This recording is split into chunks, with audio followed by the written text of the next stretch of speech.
চীনের সিজুয়াং প্রদেশে এক প্রত্যন্ত গ্রামে ঘটে গিয়েছিল এমন এক ঘটনা যা শুনলে যে কারো হৃদয় ভেঙে যাবে, আবার বিশ্বাসও ফিরবে মানবতার শক্তিতে। সময়টা 2017 সাল।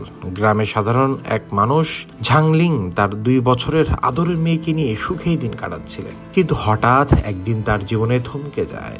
মেয়েটি শরীরে ধরা পড়ে ভয়ঙ্কর থ্যালাসিমা রোগ, যা এক ধরনের রক্তের মারাত্মক ব্যাধি। ডাক্তাররা জানান মেয়েটি বাঁচাতে হলে জরুরি ভিত্তিতে স্টেম সেল ট্রান্সপ্লান্ট করতে হবে। খরচ প্রায় 10 লক্ষ ইয়াং, অর্থাৎ বাংলাদেশি টাকায় প্রায় 2 কোটি টাকা।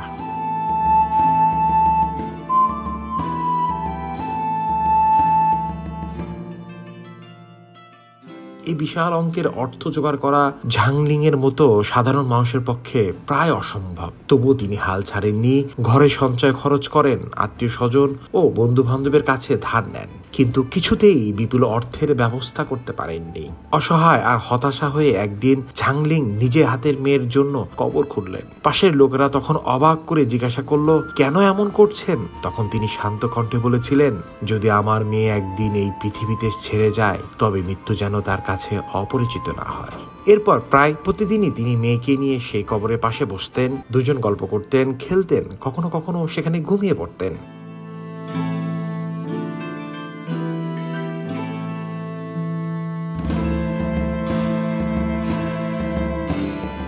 দৃশ্যটি ছিল মানবিক, হৃদয় বিদারক।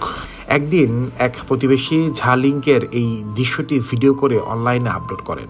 অল্প সময়ের মধ্যেই ভিডিওটি ভাইরাল হয়ে যায়। লাখ লাখ মানুষ কেঁদে ফেলেন। এই বাবার মমতা ও অসহায়তার গল্প শুনে দেশ বিদেশের অসংখ্য মানুষ এগিয়ে আসেন, সাহায্যের হাত বাড়িয়ে দেন।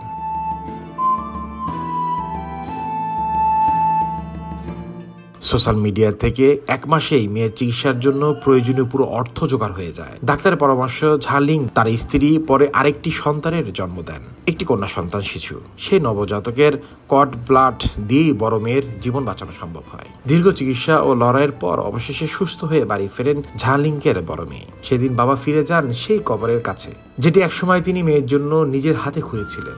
এবার নিজে হাতে সেই কবরটি ভরাট করে দেন আর উপরে ছিটিয়ে দেয় সূর্যমুখী বীজ। কারণ সূর্যমুখী ফুল সবসময় সূর্যের দিকে তাকিয়ে থাকে, ঠিক যেমন করে মেয়ে এখন জীবন আলো ও আশার দিকে তাকিয়ে আছে। Desk report, recap news.